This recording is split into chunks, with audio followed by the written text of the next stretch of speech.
Welcome on in, guys. Three bold takes, and this officially marks the end of the college football season as we discuss the national championship game here, where Michigan came away victorious over Washington.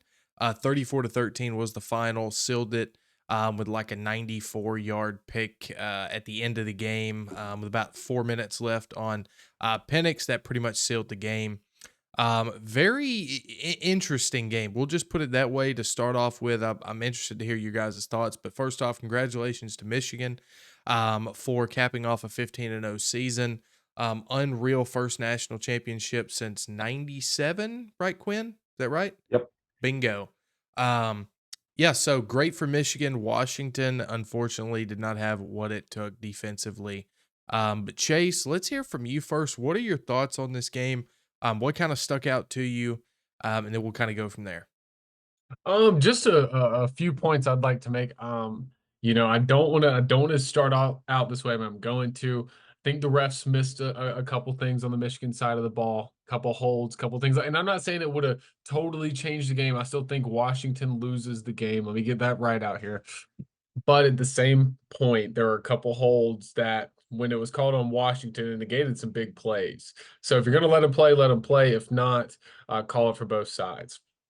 Second off, number 73 for Washington, the right tackle, is the biggest op I've ever seen. I think every play he either had a false start, some type of hold, or let his man straight through. And Michael Penix just getting beat up after beat up. It was actually kind of hard to watch because I was sitting there yelling with my roommate that this kid just couldn't do anything. I honestly think you could put out a traffic cone and it would have done somewhat of a better job than number 73.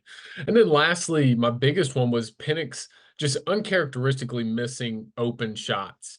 Odunze in the first half had him wide open, tosses it over his other shoulder, and Odunze has to propel his body to try and get it, can't make up for it. That was a big fourth down play that if you connect there, it's probably a touchdown. There's a couple more. There's a couple drops as well, but there was another one, I believe, to McMillan over his shoulder to over a cornerback. Beautiful place ball, but it was just a little outside of reach that in other games Penix is hitting. Maybe it's the pressure, maybe it's the lights of the game, maybe it's because he'd gotten hit a lot that night. But the trenches didn't really hold up well, definitely not in the second half for Washington. And Penix, just it wasn't him that game. Who we saw against Texas did not show up for the Michigan game. So, and you can allude that to probably tons of different things. Quinn? Yeah, I mean, I'll shoot it to our YouTube short. We all released a our three keys to the game YouTube short, and for mine, I had Michigan winning, and my big three keys was their domination on the line of scrimmage against Washington. I thought they were going to be by far the most difficult out Washington had played on both sides of the ball, especially when Michigan's defensive line was on the field. And that came to pass. I mean, you look at Michigan through this playoff, man. They had their way with both Alabama's offensive line and Washington's offensive line. Those are not like slouch offensive lines. They're not Michigan good. Michigan's the best offensive line in the country, but they're still top 25 offensive lines. They absolutely dominated in that front. My second key was Michigan's run game. Washington had been exposable on the ground, not so much through the air. Through the air, they had been pretty good all season, but on the ground they had given up some big plays, and it came to pass. I mean, what Donovan Edwards, his first two carries, it was both of his first two carries went for touchdowns, and they were both long touchdowns on top of that, and they just kept getting gashed. I mean, they buckled down really in the back half of the second and through the third quarter, but then they just fell right back apart in the fourth. I mean, what was it, 174 rushing yards in the first quarter, and then the final one I had was the secondary of Michigan versus Michael Penix. When I picked Washington to beat Texas, I said he was going to have the best game he'd ever had.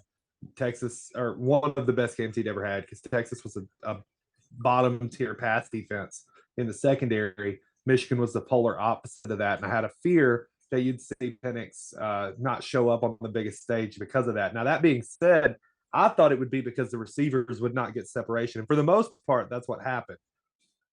If you would have also told me that when they did get separation and he had the big plays, he was going to miss those shots, I would have said they had no shot. I would have said they lost by 30 or 40. So the fact they even kept it close in that regard, I think is a testament to how they played in the middle of the game to keep the game competitive going into the fourth quarter. But at the end of the day, man, all credit to Michigan. I think this is, and I don't want to offend any old school Michigan fans, but let's be real.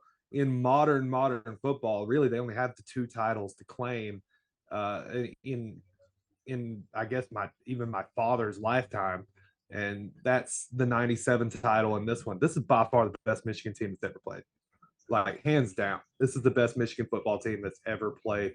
They showed up from the beginning of the year on a mission, 2 straight years of falling short in the playoffs, and they were not going to be denied this year, and they played that way throughout the season. Just hard, physical, determined team, and to do it without Harbaugh, like I know people are going to say the first three, does that really matter? They weren't playing anybody, and that I'll grant you. But the back three, it's Penn State, Ohio State, and Maryland. That's the three toughest teams in their like division of the Big Ten, Yeah. and they played and beat all three of them. Got to the Big Ten title, took down Iowa, which this is not a video on Iowa, but by far the worst double-digit win team in the history of college football, and then dominated their way through the playoffs. I think it's an amazing coaching job, man. I'm interested to see what Harbaugh does going forward with the rumors of the NFL, if he stays around at Michigan, and to finally see him get over that hump because he's been one of the top coaches of the sport. And the biggest knock against him has always been that when it comes to it, he doesn't win on the biggest stage. And Michigan finally gets it done, adds that title to the trophy case in Ann Arbor, and we'll see what they do going forward in Big Ten play with it expanding going into 2024. Yeah, I mean, that's something that we will look at in the offseason. I'm super excited to be able to do that and to look forward that way. But I wanna kind of touch on like the team stats, right? If you don't look at yards and you just look at the stats for like first down, third down efficiency, fourth down, total plays, punts, penalty yards, fumbles, time of possession, it's all about the same, right? Washington actually ran 71 plays to Michigan's 57. But this is where the game changed, and that's the two interceptions that Penix threw. In my short, I talked about the biggest key for either one of these teams, right? I picked Washington to win, but this went for either one, and that's to play like you've been there before, right? Come in with the confidence that you have won both of these teams up until the point 14 games in a row. You've beat everybody on your schedule. You have one game left. Play like it. Play like everybody knows you can. And Penix just could not do that. Now, when you look at the yards, huge discrepancy here. Obviously, Michigan over 300 rushing yards to Washington's 46. Quinn, you hit that nail on the head there. Passing yards, Penix had 255, McCarthy 140. But see, that's the thing. He didn't need to throw the ball, right?